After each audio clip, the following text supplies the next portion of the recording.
2 de marzo de 1952, Fulgencio Batista da un golpe militar en conspiración con el Imperio norteamericano. Instaura una perversa dictadura y sumerge al pueblo cubano en una profunda crisis.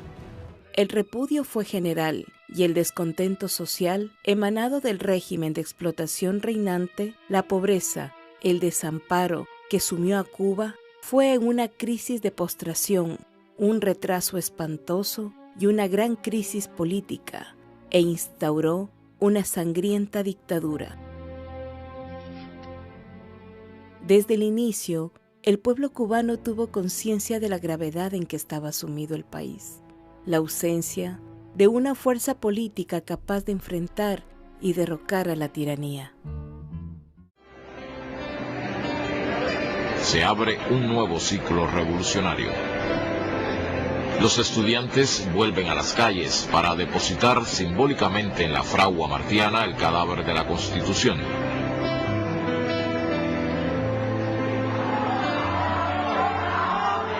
El 28 de enero de 1953, miles de jóvenes recuerdan el centenario del natalicio de José Martí gritando: «Revolución, revolución, revolución».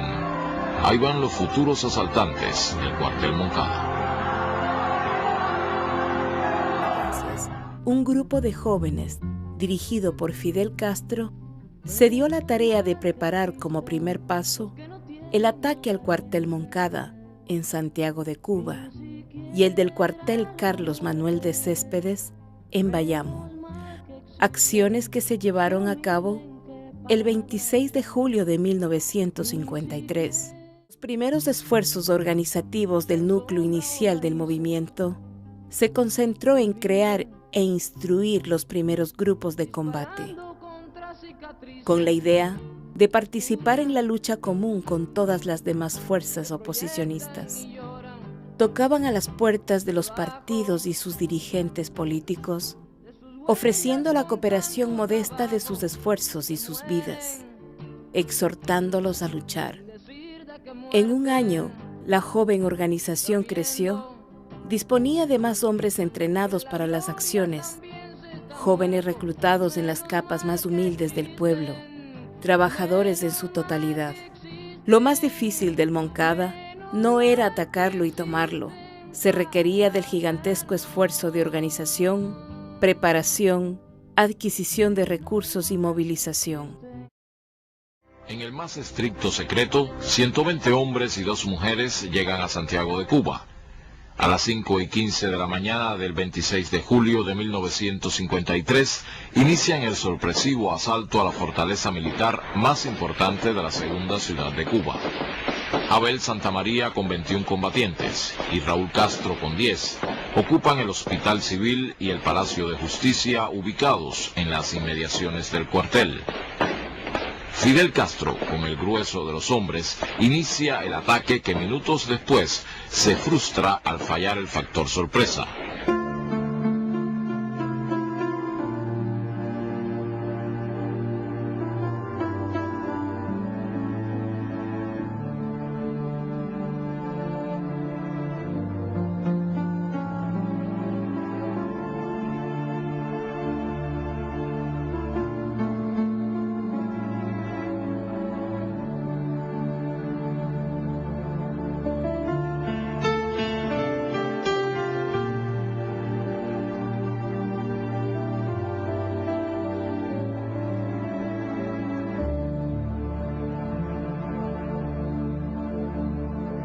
En el repliegue, muchos asaltantes son capturados, torturados y asesinados.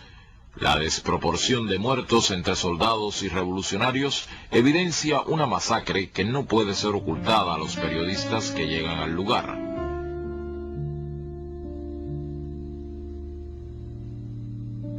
Las 2 mujeres participantes son retratadas y gracias a esto salvan la vida. Fidel Castro, con unos pocos hombres, es capturado cuando intentaba ganar las montañas. Los pormenores y objetivos de la acción son expuestos por los sobrevivientes cuando se les juzga, a la vez que denuncian el asesinato de sus compañeros. Solo José Martí debe ser vinculado con la acción, pues es su autor intelectual, afirma Fidel Castro. Todos son condenados. El 16 de octubre le celebran el juicio en el Hospital Civil, en la sala de enfermera. Lo que aducen es que Abelardo Crespo, un combatiente del Moncada, herido, no puede ser trasladado porque tiene una herida en un pulmón y que tienen que llevarlo en la cama Fowler a la salita de enfermera, lo cual hacen.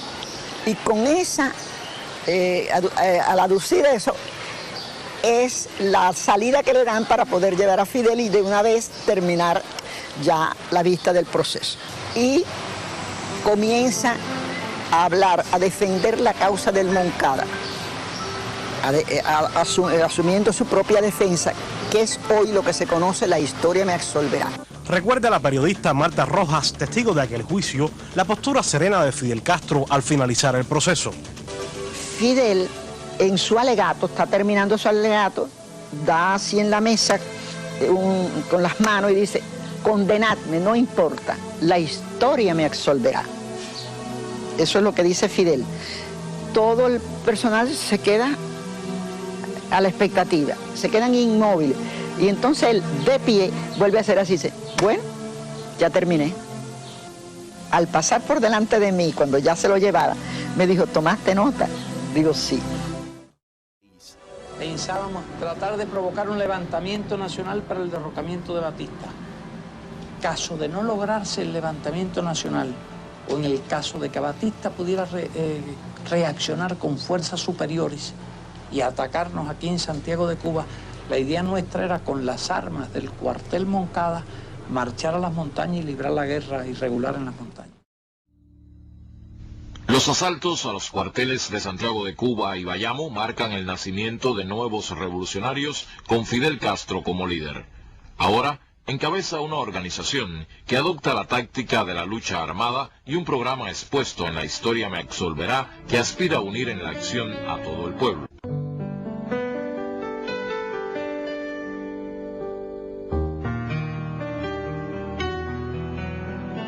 Un movimiento popular y la necesidad del gobierno de dar la sensación de normalidad en la vida política favorecen la amnistía de los moncadistas.